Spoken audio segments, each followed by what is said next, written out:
Hi, boys and girls. This is your old pal, Uncle Al. A couple weeks I've been taking it easy because I got over the surgery over my eye. They took out 7 blood clots out of my head, and I've been taking stroke medication or anti-stroke medication so I don't get dizzy and have seizures like last couple of days. That's why I haven't been putting out a lot of videos. Anyway, this is May, and remember, May is canned meat months. Now, we already did sausage, sardines, tuna, you name it. Now, I think Hubble's cat will have a fit. But Chef Boyardee brought back, for all you vegans out there, mac and cheese, which kind of cracked me up. They had this back in the 80s and 70s. Now they brought it back as a meatless alternative. Myself, I like meat. Okay, where's Dino? Here I am. I'm Dino. Uncle Alan's still a little loopy and he took a whole bunch of anti-stroke medications, so he's not feeling too hot. Anyway, I do have hot dog chili. That's chili with no bean by Great Value.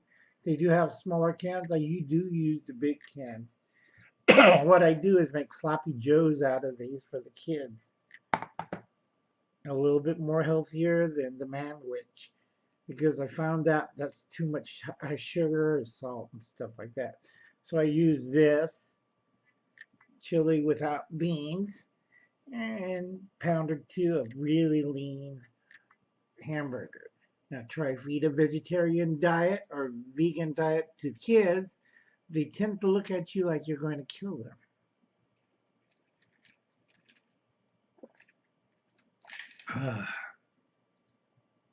Okay, tomorrow is Wednesday, and we have just-in-time prepping, and I think it's Wednesday morning at 9 p.m. or 8 p.m. 8 a.m. Sorry, it's morning. 8 a.m., 9 o'clock Mountain Time, or 8 o'clock my time. I don't know. I always get those hours mixed up. But that's his new sticker. Thanks, Will. And don't forget, Wednesday morning is just in time prepping. If you're a smaller prepper, come by and join the crowd.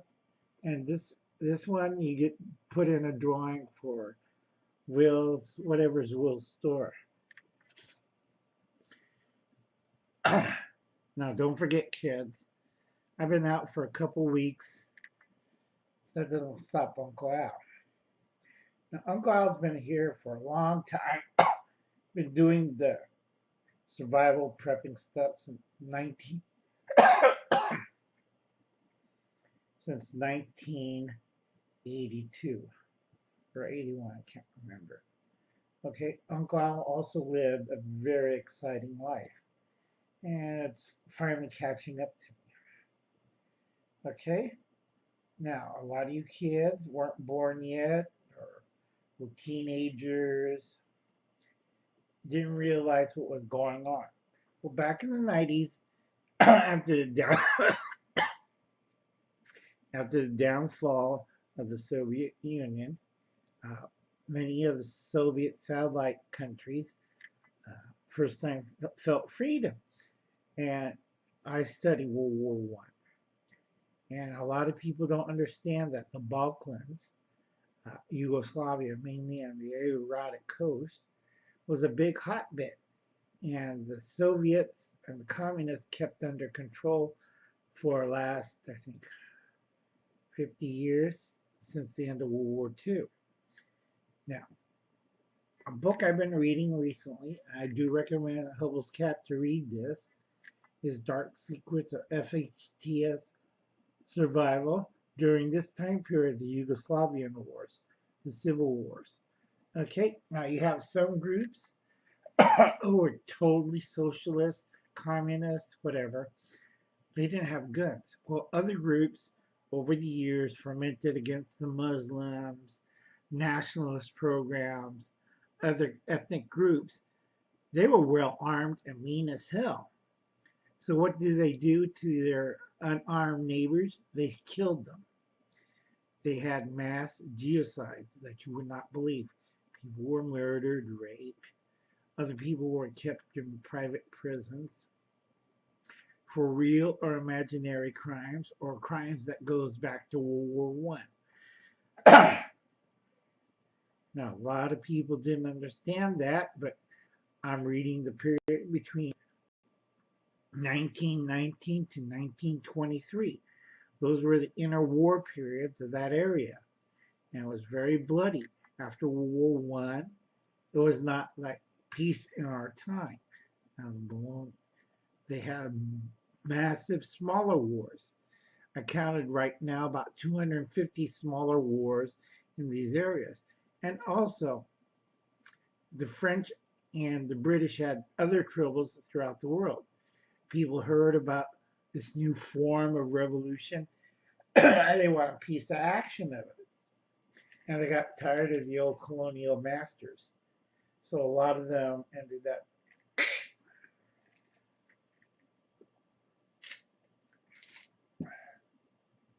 now. Also, some colonies that went from Germany to the victors. Now, worst one was Belgium. That's why we had the Belgian Congo. It used to be the German Congo. But Belgium, the little slavers, took over the country. And we all know what happened to the Congo. And I'll screw that up. Now, like I said, the Balkan Wars or Yugoslavian wars in the 90s, uh, cities were under siege without electricity, running water, or food distribution. Now, a lot of people failed to understand after everything calmed down, by the year 2004, it returned to normal. And then we had the war crimes, investigation, all the dirty stuff came out. Now, this is just book review. What always cracks me up, I always have notes. This one always cracks me up. Live off the grid. Now, I read these and double check on some of this. This is more like prepper porn or survivalist porn or, you know, people that go to Walmart and buy gear and crap and flashlights and stuff. I'm calling it old school. All right. That's why I use the supermarket, the hardware store, and the arts and crafts store. Now, a lot of people don't understand about the arts and crafts store. It's one of my big secrets. And if you've seen the book that I mentioned earlier about the Yugoslavian wars, a lot of people that had access to arts and crafts stores survived a lot better than people who didn't. Now, this one magazine I always, right here, promote is The Backwoodsman. This is this month. It's been out right now in some areas, so be sure to grab a copy.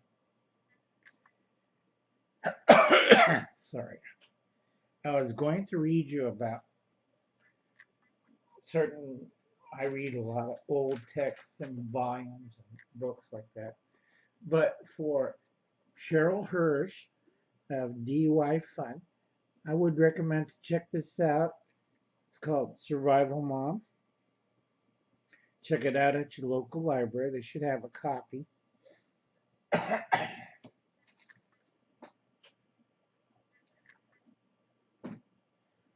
was going to repeat a few things, but I got to watch my time, and also I'm not trying to barf up. So let me give out a few shout outs. Like I said, just in time prepping with Will on Wednesday morning. Please stop on by and join in the discussion. Bethany Myers, my favorite little gamer. Prep for it. Harshman Hills, good videos. James, Liberty Garden, Cindy John, Palmetto Preparedness. Uncle Alan lived a very interesting life. So if you want to really know how to live off the grid, go live in Alaska in the bush for 2 years, eat nothing but moose. A lot of people say, well, I could go to a grocery store. Grocery store is the moose. And a lot of people says, but Uncle Al, what you did out there for 2 years? I inspected drill sites, future drill sites, went out there in the snowmobile, took notes, drove back, wait till the bush plane come by, give them my notes, and then do the whole thing all over again. Which kind of sucked during the Alaskan winters. Now, you have to get at least for one person to live out there, 2 moose. Okay, that's all your meat. You think, I'll go to the grocery store. There's no grocery store where I was living at. There's no roads, towns, people. The only somebody comes by was in a bush plane. A lot of you kids, like Hubble's cat, Steve says, run into the woods, and survive in the woods, have no idea what the deep woods is like. This is why I push on dry goods, canned goods, and game. Now, Uncle Alan's too old for that. Seriously, I got too many body injuries, sickness, and disease. That's why I retired in a nice, quiet suburb. Uncle Alan's tired of shooting moose guns. A lot of you people don't understand what the hell a moose gun is. Go to a target range, get a big game rifle, go shoot at a 55-gallon drum. See how your shoulder feels after 3 rounds. Now, 223 or AK-47 rounds will not put down a moose. No matter what they show you on the reality show, which is a bunch of baloney. I hope this works. Like I said, my high tech's not that good. Hello to Jeff Norkey, Kentucky Survival, Strong Adventures, Walter Davis, Diane SFG, LS, Daisy, Corsair Trainers. I tell a lot of people to check out his channel, and he's doing live stream, which is really good. Like I said, and Michael Science from Chicago. Be careful, Michael. They're kind of nuts around there. Let's see. Rayman Survival, Tborg001, Matt's Prepping and Survival, Old School with a Modern Twist.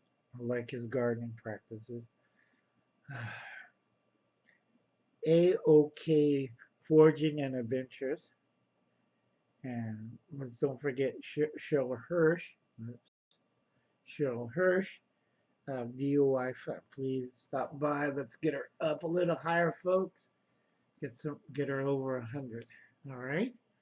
Now I got to stop there, and I always include Hubble's cat. Hubble's cat's doing a really good slow burn. I can't remember. Slow decline or slow. It's basically boiling a frog in a pot of water. It's a very good series. He's going to try every kind of event. I disagree with a lot of people. I used to live in a big city during one of the worst, in 2008, worst times of my life. That's why Uncle Alan lived in a van nearby the river with a stripper. That's another part of my life I don't like to talk about. Uncle Alan's retired. Okay, I got so little time. We got less than 7 months, 2 weeks left, folks. I hope you be prepared by then. I've been watching newer small channels like Palmetto Preparedness and this new little lady prepper. watched Earth because she lives in the Midwest and she has all the flooding and rain. Now, a lot of people are talking about climate change again. I keep telling people that's the wrong term. It's not climate change, it's planetary change. And yes, humanity does have some damages to the planet. But there's other factors that a lot of people don't use, like mathematics. If you look at any of the so-called alarmists, too much CO2s, we got to have a vegan diet, or you see anything that AOC, Alexander Ocasio, I can't pronounce her name, but you know which one I'm talking about. The guy who screams, the sky is falling. Well, the sky isn't falling. We're going through a planetary change. And it's a lot different from climate change, folks, because every day the climate changes. Now, what is really bad with planetary changes? We could do about 20 different things that could affect our environment very bad. And a lot of people don't talk about it because they don't grasp the idea. Uncle Alan has to watch it because I took my stroke medication. You can tell my eyes I'm zoned out right now. Okay, kids, I'm going to leave it like this. I know I ran a little long, but I'm still alive. I lost a lot of weight after surgery because I've been vomiting for about 3 days straight after surgery. They took out 7 blood clots out of my head. So I have to be really careful. That's why I'm not doing anything drastic. I'm not even riding a horse. So I'll catch you later, kids. Sorry this one's a long one. Bye. Bye, kids.